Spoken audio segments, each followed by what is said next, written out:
Students, आज का जो हमारा टॉपिक है वो है सर्किट डायग्राम।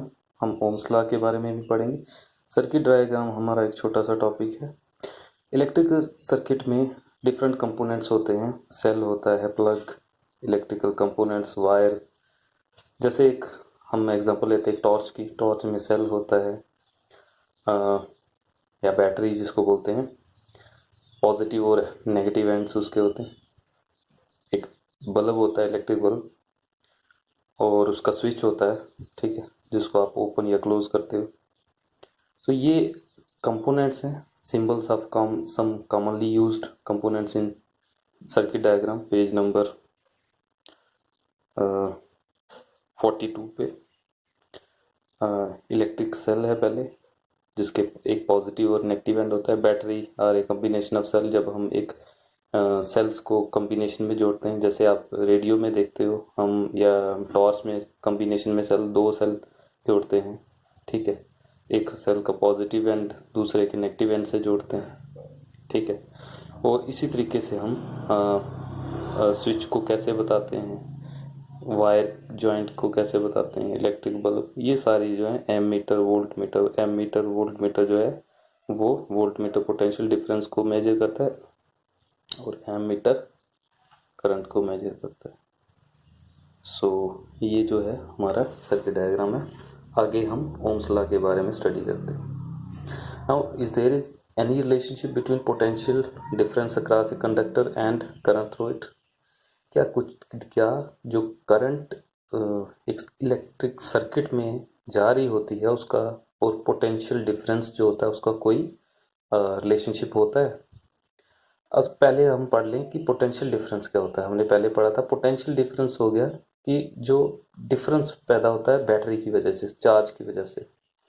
एक बैटरी में पॉजिटिव एक एंड होता है और एक नेगेटिव होता है, और करंट कौन पैदा करता है? इलेक्ट्रॉन्स। जो पोटेंशियल डिफरेंस होता है वो सेल के अंदर होता है, यानी नेगेटिव और पॉजिटिव साइड्स जो होती हैं उसके अंदर, उसके बीच में फर्क होता है फ्लो ऑफ चार्जेस का, ठीक है। वो जो डिफरेंस होता है वो पोटेंशियल डिफरेंस होता है, और ये पोटेंशियल डिफरेंस करंट को बनाने में, करंट को फ्लो करने में हेल्प करता है। हमने एग्जांपल दी थी, जैसे ग्रेविटेशन में फ़र्क होता है। पानी अगर हाई हाइट से आप लो हाइट पे करते हो तो वो फ्लो करता है। इसीलिए पोटेंशियल डिफरेंस जो होता है वही चार्जेस को फ्लो करने में। अब चार्जेस अगर किसी साइड ज़्यादा है, मतलब इलेक्ट्रॉन्स अगर नेगेटिव एंड पे ज़्यादा हैं तो नेगेटिव से पॉजिटिव साइड पे जाएंगे, ठीक है।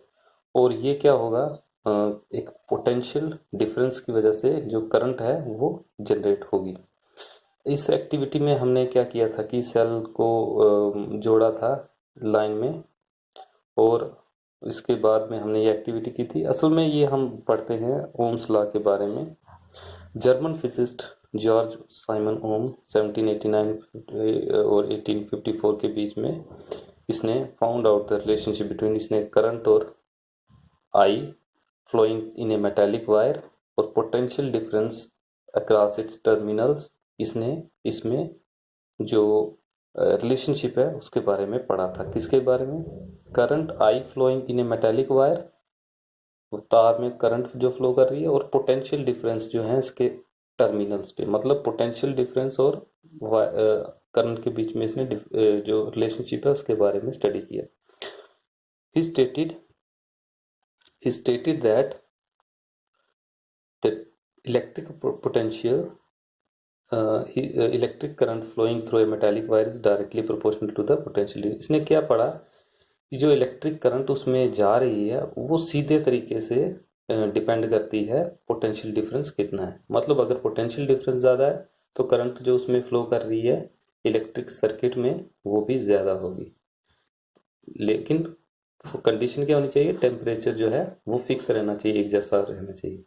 दूसरे वर्ड्स में अगर हम कहें तो पोटेंशियल डिफरेंस को हम V लिखते हैं और करंट को I, तो इसने कहा V is directly proportional to I, मतलब potential difference is directly proportional to current I। इसी तरीके से हम इस इक्वेशन को आगे ले जाएं तो ये होता है R V upon I is equal to constant. ये था V is directly proportional to I, V। अब हम इसको लेते हैं V upon I is equal to constant. Constant क्या होता है? जिसकी वैल्यू सेम रहती है। V upon I is equal to R। अब ये नई चीज आई R। कांस्टेंट क्या है? R। R जो होता है वो होता है resistance. In equation R is a constant for given a metallic wire, जो गिवन मेटालिक जिसका हमें पता होता है ये कौन सी वायर है, कॉपर है, आयरन की, जिसकी भी है, उसमें रेजिस्टेंस फिक्स होता है। So it is a property. अब ये R क्या है? It is the property of a conductor to resist the flow of charges through it. R जो है वो रेजिस्टेंस है, मतलब एक एक जो एक कंडक्टर होता है, चाहे कोई भी तार है कॉपर की है, वो उसकी प्रॉपर्टी होती है कि वो फ्लो ऑफ चार्जेस को रोकता है। रेजिस्टेंस का मतलब होता है रोकना। सो रेजिस्टेंस मतलब जो करंट को, चार्जेस जो फ्लो करते हैं उसको रोकता है।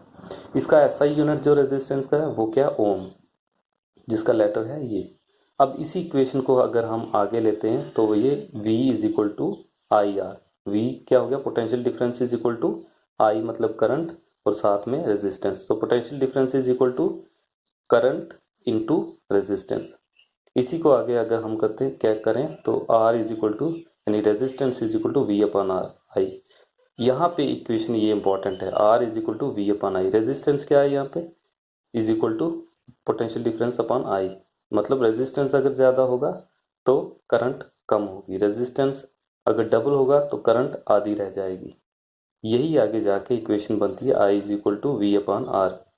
Current is equal to, current I is equal to potential difference upon resistance. मतलब जित अगर आप करंट बढ़ाओगे, पोटेंशियल